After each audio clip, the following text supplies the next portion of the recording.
आज जो मैं आपसे बातचीत करना चाहती हूँ, ये बातचीत हो सकती तो मैं टाल देती, लेकिन नहीं हो सकता। इसकी बातचीत करनी होगी, उसके बगैर होगा नहीं। इसलिए मुझे क्षमा करें कि इसकी बातचीत मैं आपसे कर रही हूँ। मैं चाहती हूँ कि आप इससे परिचित हो जाएं। इसे हम आधि दैविक और आधि भौतिक इस दो नामों से जानते हैं। अब इसके लिए कोई उर्दू में शब्द नहीं है क्योंकि इस पर इस्तेमाल नहीं हुआ, लेकिन हम ये कह सकते हैं कि आधि दैविक वो है जिसे हम राइट साइडेड करते हैं। जब आदमी राइट साइडेड बहुत ज़्यादा हो जाता है, जब वो बहुत एग्रेसिव हो जाता है, या जब वो धर्म के मामले में भी सोचता है कि मैं इस शक्ति को प्राप्त करूं, उस शक्ति को प्राप्त करूं, मुझे ऐसी शक्ति मिलनी चाहिए जिससे मैं पृथ्वी के तल में क्या है या और गुप्त चीज़ें कहाँ हैं, कहाँ गुप्त धन छिपा हुआ है, इस तरह की बातें जो आदमी बहुत प्रयत्न करता है, उसके ऊपर इसका असर आ जाता है। इसे हम आधि दैविक कहते हैं।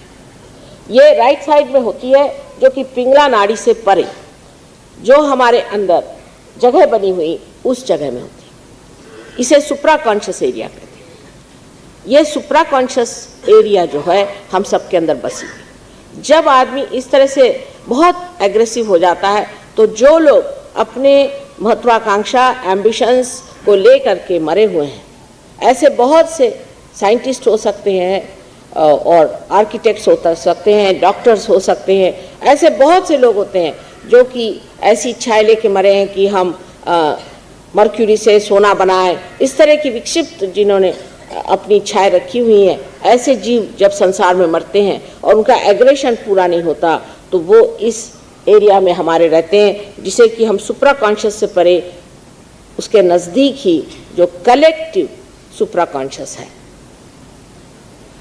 जिसे कि आप सामूहिक सुप्रा कॉन्शियस कह सकते हैं, या जिसे आप सामूहिक भविष्य कह सकते हैं, जहाँ सारे भविष्य को मानने वाले लोग, जो भविष्य से लड़ते रहे, जिन्होंने भविष्य के सहारे संसार जीता है, ऐसे सब लोग यहाँ स्थित रहते हैं। जितने भी कुछ ऐसे प्राणी थे, जितने भी कुछ ऐसे पक्षी थे, जितने भी कुछ इस तरह के जंगल थे, या इस तरह के आप कहिए पत्ते थे, फूल थे, जो कि दूसरों पे एग्रेशन करते थे, दूसरों पे आक्रमण करते थे, ऐसे सारे के सारे इस जगह स्थित है, सारे हमारे अंदर स्थित है। ये जगह हमारे अंदर बनी है। ये सुप्रा कॉन्शियस एरिया में जा कर के आप ऐसी चीज़ों को जान सकते हैं, जैसे कि LSD नाम की जब चीज़ आप ले लें तो आप पे ये असर आ जाता है और आप उसे देख सकते हैं। नानाविध आपको रंग दिखाई देंगे, ये सब सुप्रा कॉन्शियस है। बहुत से लोगों को एकदम से कहीं क्रॉस दिखाई दे देता है, कहीं किसी को प्रकाश दिखाई दे देता है, कहीं कुछ इस तरह की चीज़ दिखाई देना माने आप वहाँ नहीं। और ऐसे लोग करते करते फिर ये भी जानते हैं कि अब कौन आने वाला है, मुझे हंच आया ये साहब आने वाले हैं। या ऐसे आदमियों को ये भी होता है कि हाँ मुझे पता है वो वहाँ क्या कह रहे हैं, उनका मुझे पता है। इनको मराठी में हमारे यहाँ मन कवड़े कहते हैं, शायद हिंदी में भी कोई शब्द होगा, कि जो बैठे बैठे ही बता सकते हैं कि वहाँ क्या हो रहा है और वहाँ क्या हो। अब इसके जानने से परमात्मा को जाना कैसे जाएगा? परमात्मा का स्थान तो यहाँ पर सुपर कॉन्शियसनेस, यहाँ पर हमें जाने का है। और हम राइट साइड में चले जाते हैं और सोचते हैं कि हमें बहुत कुछ हम आगे। इस मामले में कुछ तांत्रिक होते हैं जो राइट साइडेड होते हैं। जैसे आप उनके पास जाएंगे तो वो आपको बता देंगे कि आप कौन सी नौकरी के लिए आए हैं, जो आपका फ्यूचर जो आपके दिमाग में सारा फ्यूचर बता। लेकिन दूसरी जो साइड है वो इससे भी डेंजरस है। राइट साइड तो है क्योंकि उससे हिटलर जैसा आदमी हुआ और उसको ऐसे लोगों ने मदद की कि जो बहुत एम्बिशियस थे वो उनके मदद में आए, उन्होंने इन लोगों को पकड़ लिया और इनकी बुद्धि पर ऐसा जाल डाल दिया कि ये देख नहीं पाए कि ये इंसान है और हम भी इंसान हैं। इनको गैस चैम्बर में मारने से क्या हम बच सकते हैं? ये भी तो हमारा एक हिस्सा है। लेकिन वो ऐसा कुछ जाल उस वक़्त फैल गया, ये जो जिसे कहना चाहिए मृत जो लोग हैं, जो मरे हुए ऐसे बड़े बड़े एम्बिशियस लोग हैं, उन सब ने उस वक़्त मदद। और ऐसे लोग ने आज भी हर जगह अपने अपने केंद्र खोले। जैसे कि बड़े बड़े कोई डॉक्टर्स मर गए जिन्होंने कुछ उनकी डिस्कवरी रह गई। जैसे लंदन में एक लेट डॉक्टर लैंग की एक इंस्टीट्यूशन है, वो मर गए, स्वयं नहीं है, उनका इंस्टीट्यूशन उनके बाद बना। वजह ये बिल्कुल वो साफ बता देते हैं, झूठ नहीं बोलते। अपने देश में ये है कि साफ नहीं बताते। उन्होंने कहा कि जब ये मर गए उसके बाद एक कोई सोल्जर था जो कि वियतनाम में या कहीं पर लड़ रहा था, उसके ऊपर ये छा गए और कहा कि मैं तुम्हारे अंदर घुस रहा हूँ, तुम जा कर के मेरे लड़के से ये बात बताओ कि मैं तुम्हारे अंदर आ गया हूँ। और ऐसे बहुत से लोग हैं, डॉक्टर्स वगैरह, जो इसमें मदद करेंगे और एक ऐसा तुम इंस्टीट्यूशन खोलो। तो ये वहाँ से भाग करके लंदन गए। लंदन में जा करके उनसे बताया कि आपके पिताजी मेरे अंदर आ गए। उसने कहा मैं कैसे विश्वास करूँ, कल मैं आपको कुछ सीक्रेट्स बताता हूँ। उन्होंने मुझे बताया कि आपके इस फलाने जगह में आप खो दिए तो वहाँ धन रखा हुआ, और उन्होंने मुझे ये बताया कि आपसे जो जो गुप्त बातें की थी वो उन्होंने मुझे बताई, मैं आपको बताता हूँ। जब उन्होंने ये बातें उनको बताई तो वो हैरान हो गए। उन्होंने कहा अच्छा चलो ऐसा शुरू करें। वो मैं इस तरह से जानती हूँ क्योंकि एक स्त्री हमारे पास आई और वो आते साथ वो बदन उनका थर थर थर थर काँप रहा था। मैंने कहा ये क्या आपके अंदर कोई शक्ति नहीं, क्या बात है, दिखने में तो आप बहुत हेल्दी लगती हैं और आपके अंदर कोई शक्ति नहीं, क्या बात है। तो कहने लगे कि वैसे तो माँ एक बार मेरी तबीयत बहुत ख़राब हुई थी, तो ये डॉक्टर लैंग का नाम आपने सुना होगा, उनके पास मैंने चिट्ठी लिखी तो उन्होंने मुझे ये बताया कि आप फलानी तारीख को 5 बजे इंतज़ार करिए, हम आपको ठीक कर देंगे। और उनको 5 बजे फिर से बदन में खूब ज़ोर से ऐसा लगा कि जैसे कोई बड़ी गर्मी चढ़ाई और वो सारा बदन उनका कांपने लगा। और उसके बाद उनका मेरी तबीयत कुछ ठीक हो गई। 1 साल तक मैं ठीक रही, 2 साल तक ठीक रही, और उसके बाद धीरे धीरे मैंने देखा कि मेरी नस तक ऐसी ढीली पड़ गई कि मेरे बदन में कोई ताकत नहीं, कोई अगर हाथ लगाए तो मैं चीखूँ, कोई अगर बोले तो मैं चीखूँ, ऐसी मुझे परेशानी। इस तरह से वो मेरे पास आई थी। हालांकि मैंने कभी नाम नहीं सुना था, पर ऐसे फिर अनेक लोगों के मैंने नाम सुने कि जो ऑपरेशन कर देते हैं और उसका खून नहीं निकलता, और ये नहीं, ये सारे भूत हैं। इन भूतों से बच के रहना चाहिए। आपको अपनी ही शक्ति में ठीक होना चाहिए, दूसरों की शक्ति में नहीं। आपकी अपनी शक्ति अपने अंदर निहित है जो आपको ठीक कर सकती है। आप जब दूसरों की शक्ति पर जाते हैं तब आप अधिदैविक शक्ति पर उतर आते हैं। अब दूसरी साइड जो है, जिसको कि हम लेफ्ट साइड कहते हैं, जिसे कि ईड़ा नाड़ी संभालती है, ये हमारी भावना प्रधान, भावनामय, जिसको कि फीलिंग्स की, इमोशंस की कहिए, या आपके दिल के जज्बात जो होते हैं जिससे आप महसूस करते हैं, वो है।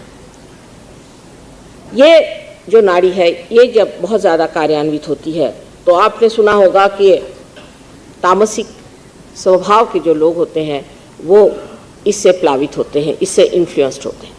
उन लोगों की यह बात होती है कि जो गलत बात होगी उसको ही बहुत बड़ा बना करके उसने अपनी ज़िंदगी बर्बाद कर दी। जैसे कि एक औरत है और शादीशुदा है और वो किसी एक आदमी से प्यार करती है, जो भी इस तरह की बातचीत है, अब वो उसके पीछे में अपनी ज़िंदगी बर्बाद कर दी और उसके लिए वो बड़ी दुखियारी बन के घूमती है। और ऐसे आपने बहुत सी कविताएं पढ़ी होंगी, गज़लें पढ़ी होंगी, जो रोनी सबको हालत कर देते हैं और इंसान उसको पसंद भी करता है। शायद इंसान चाहता है कि दूसरे रोएं और हम हंसें या खुश हों। इस तरह की जो रोनी बातें हैं और रोनी चीज़ें हैं, ये इसी से निकलती हैं, जहाँ पर कि आपकी ईड़ा नाड़ी चलती है। दूसरों को रुलाना, दूसरों को ये कहना कि भगवान मैं बिरहा में बैठा हूँ, मैं मरा जा रहा हूँ, मैं पतित हूँ, मुझे आप मिलिए, ये सब लेफ्ट साइड की भक्ति है। इसी से भक्ति का उगम होता है। लेकिन वो भक्ति श्रद्धा होनी चाहिए।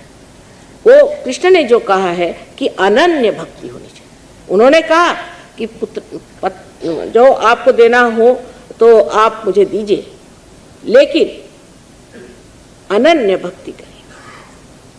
अनन्य भक्ति का अर्थ होता है कि जब दूसरा न रहे, जब आप उनसे एक हो जाएं तब भक्ति करिए। उन्होंने साफ कर दिया, लेकिन इस शब्द को कोई जानता ही नहीं कि अनन्य क्या खेल है। जब अनन्य भक्ति होगी तभी वो असली भक्ति होगी, और जब तक ये अनन्य भक्ति नहीं होगी तो इस भक्ति का कोई अर्थ नहीं। और यही बात है कि लोग बस गाते रहते कि भगवान हम तुमसे कब मिलेंगे, और उसके लिए रोते रहेंगे, अपना सर पीटेंगे, भूखे मरेंगे, सर एक पैर पे खड़े रहेंगे। ये सब करने की ज़रूरत नहीं है, कोई ज़रूरत नहीं। ये तो परमात्मा को दुख देने की बात है कि आप बेकारी में अपना सर पीट रहे हैं। आपने सुना होगा कि बहुत से लोग हैं वो मातम करते हैं, मैंने देखा है एक बार मुल्तान में, इतनी भयंकर चीज़ है वो कि देखते ही बदन पे ऐसा लगता है कि जैसे पता नहीं कैसे मेरे ही ऊपर कोई कोड़े मार रहा है। लेकिन ये सब दिमागी जमा खर्च जो है ये ऐसा आया हुआ है कि इंसान सोचता है कि जितनी भी हम दुख उठाएं उतनी अच्छी बात है। ये सब आपकी लेफ्ट साइडेड भक्ति, ये श्रद्धा नहीं। श्रद्धा उसे कहते हैं जहाँ अंधकार नहीं, जहाँ आपने जाना, जहाँ आपने अनुभव पाया, उस जगह जो भक्ति होती है वो श्रद्धा है। और नहीं तो इसे फिर आप ये कहें कि अंधविश्वास। विश्वास भी वही होता है जहां आपने अनुभव लेकर के विश्वास किया, लेकिन बगैर अनुभव के कोई भी चीज का विश्वास कर लेना, उसके लिए शब्द है अंधविश्वास। जैसे अंग्रेजी में कहते हैं ब्लाइंड फेथ। एक होता है फेथ, एक होता है ब्लाइंड फेथ। अगर ये दो चीज नहीं होती तो दो शब्द नहीं आते। और इसलिए क्योंकि मनुष्य जब इस लेफ्ट साइड में जाता है तो उसको बड़ा मजा आता है कि वो अपने को सताए। जो राइट साइडेड होता है वो दूसरों को सताता है, तो उसको समझता ही नहीं कि इसमें तकलीफ क्या है। और जो लेफ्ट साइडेड होता है वो खुद ही अपने को सताता है और उसको शायद अच्छा लगता हो, पता नहीं क्यों वो सताते ही रहता अपने को, रोएगा और दुख मानेगा और उसको दुख मानने में ही अच्छा है। ये तामसिक प्रवृत्ति जो हमारे अंदर है ये इतनी ज़्यादा बढ़ गई है कि कभी कभी मेरी समझ नहीं आता कि इन दोनों के बीच जो ये सुषुम्ना नाड़ी है ये कब ठीक होगी। एक तो लोग ऐसे हैं जो कि बिल्कुल परमात्मा को मानते ही नहीं, परमात्मा नाम की कोई चीज़ ही नहीं है, हमको कोई मतलब ही नहीं है, हाँ ठीक है होंगे कहीं बैठे होंगे। और दूसरे लोग ऐसे हैं कि जो मानते हैं वो ये कि जब तक हरेक पंडित जी के सामने सर न झुकाएं, इस सर को सिजदा करना मना है। ये सर जो है ये कोई हरेक आदमी के सामने सिजदा करने के लिए नहीं बना हुआ कि आप जाकर हर एक के सामने अपना सर रखें। यहाँ एकादश रुद्र की शक्तियाँ हैं। ये एकादश रुद्र जो है ये हमारे अंदर हमारे विनाश के लिए जब तैयारी करता है तब कैंसर आदि बीमारियां एकादश रुद्र से शुरू। ये सर किसी के सामने सिजदा नहीं कर सकता। हाँ, जो सिर्फ इनकारनेशन हो उसके ही आगे आपको सिजदा करना चाहिए और किसी के आगे आपको सिजदा नहीं करना चाहिए। और इसीलिए बहुत सारे लोगों ने ये कहा कि आप सिजदा ही न करें तो अच्छा। ये सर सबके सामने झुकाने की जो आदत है ये बहुत गलत है। इसीलिए हम आपसे कहते हैं कि आप हमारे सामने भी इस वक्त सर न झुकाएं। जब तक हम हमें जानते नहीं, जब तक आपने हमसे कुछ लिया नहीं, जब तक आपने हमसे पाया नहीं, आप मेरे सामने भी सर मत झुकाएं। ये जो सिजदा करने की आदत हमारे अंदर पड़ी हुई है उसी से हम लेफ्ट साइडेड हो जाते हैं। और कुछ गुलामी के 300 साल हमारे सर पे जो बैठ गए उससे भी हम बहुत ही लेफ्ट साइडेड। गुलामी की वजह से हमें आदत पड़ गई है कि हम गुलामों की तरह रहें। अगर हमें अंग्रेजी भाषा ठीक से बोलनी नहीं आती तो हम सोचते हैं कि बहुत गुनाह हो गया, और हिंदी अगर हमें ठीक से बोलनी नहीं आती तो हमें उसमें कोई भी शर्म नहीं आती। बहुत से लोग ऐसे हैं कि कहते हैं कि हिंदी भाषा होनी नहीं चाहिए। हिंदी भाषा बोलने वाले लोग भी कभी भी ठीक से हिंदी नहीं बोलते। एक साहब बहुत हिंदी के लिए वक्तव्य दे रहे थे और हिंदी बोलते वक्त स्पष्ट को अस्पष्ट बोल रहे थे। स्पष्ट का अगर अस्पष्ट लगाई तो उल्टा ही हो जाता। इस तरह की हमारे अंदर ये जो गुलामी आ गई जो उससे हम लोग लेफ्ट साइडेड लोग, हर चीज में हम गुलामों जैसे चल रहे हैं। कोई हमारे अंदर खुलापन नहीं है कि हम सोच सकते हैं कि इससे भी परे कोई चीज। अभी कोई भी आ गए पंडित जी महाराज या कोई काशाय वस्त्र पहन करके कोई गुरु जी आ गए तो हो गए उनके चरणों में सिजदा। भाई ये आदमी कौन है, कहाँ से आया? अगर पता करिए, हो सकता है जेल से छूटा हुआ कोई चोर हो या कोई दुष्ट हो, क्या पता कहाँ से आया है जो काशाय वस्त्र पहन के बैठा है।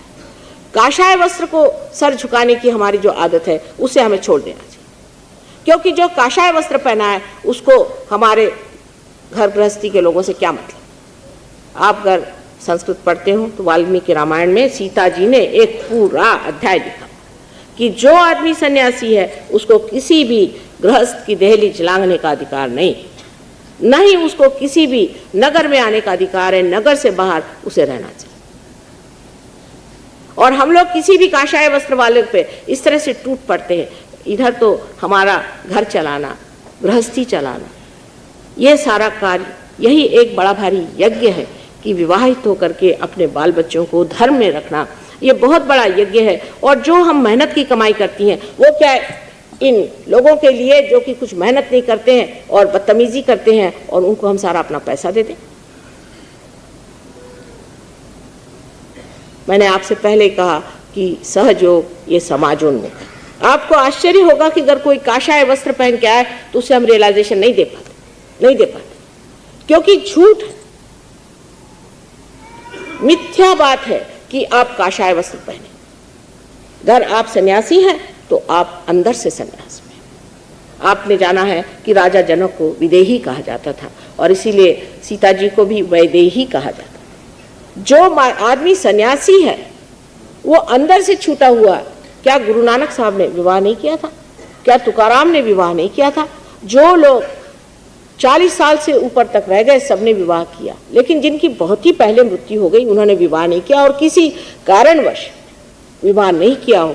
या बुद्ध जो थे, बुद्ध ने भी जिस वक्त अपनी पत्नी को छोड़ा तब वो ये सोचते थे, उस वक्त ये सोचते थे कि पत्नी को छोड़कर संसार त्याग करके और संन्यास लेकर के वो परमात्मा को पाएंगे। उन्होंने उस वक्त समझा नहीं कि इसकी ज़रूरत नहीं, लेकिन जिस वक्त उन्होंने परमात्मा को पाया तो सहज वो एक पेड़ के नीचे लेटे हुए थे, सहज में ही पाया।